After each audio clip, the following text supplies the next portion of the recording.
अब मैं किशोर तिवारी जी के पास जाते हुए, आप उद्धव गुट शिवसेना से हैं, संजय राउत बोल रहे हैं ये लोग बिहार चुनाव से पहले उसको फांसी पर लटका देंगे और उसका डंका पूरे बिहार चुनाव में बजवाएंगे।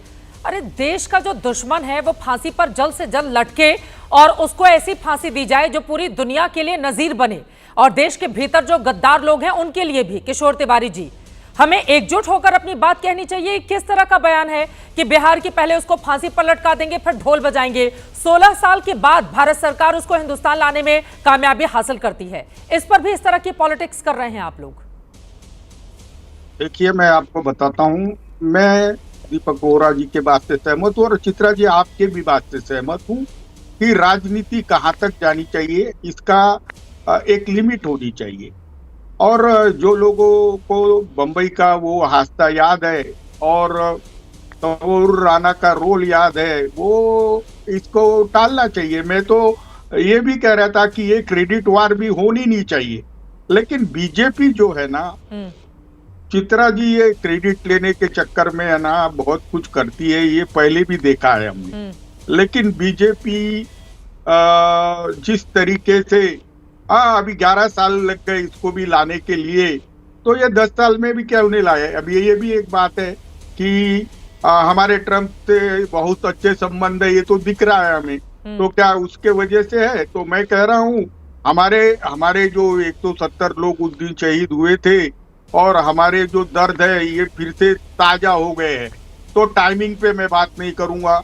दूसरा, बीजेपी या कांग्रेस हो, ये क्रेडिट वार भी नहीं होनी चाहिए और पाकिस्तान को एक अच्छा संदेशा जाना चाहिए, या जो लोग भारत में इनोसेंट लोगों को आतंकवाद के नाम पे मारते हैं, या बंबई की जो पूरी सेफ्टी पे सवाल उठा था, उसके लिए शिवसेना आहत है और शिवसेना चाहेगी कि सरकार इसका क्रेडिट न लेते हुए एक अच्छा मैसेज तो दे दे। दीपक बोहरा जी ने बोला है कि अच्छा मैसेज तो दे दे। कैसे जाएगा अच्छा और भी लोग हैं, कैसे जाएगा अच्छा मैसेज? अरे दाऊद उन्हीं की सरकार में आप लाने में कामयाब हुए ना, तो अगर आप भी अपना दिल बड़ा कीजिए और फिर उनसे कहिए कि हाँ आपने कामयाबी हासिल की, आपने बहुत अच्छा काम किया है।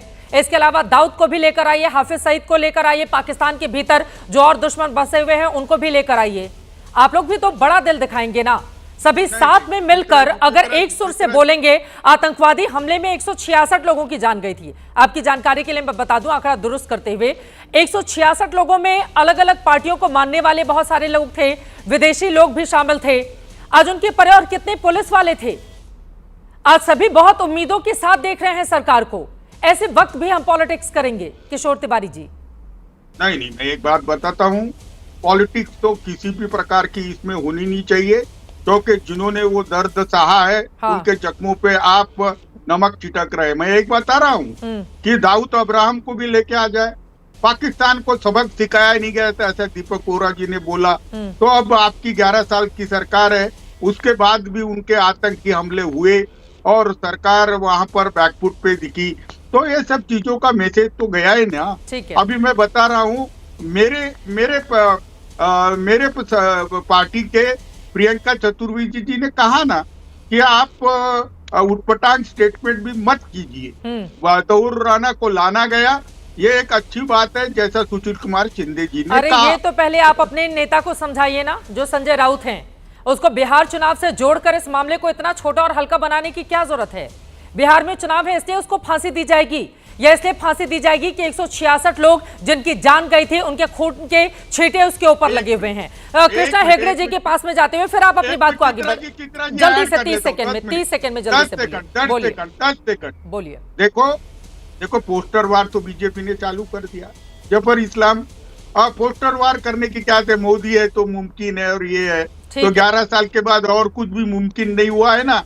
मैं गिनना चालू करूं क्या?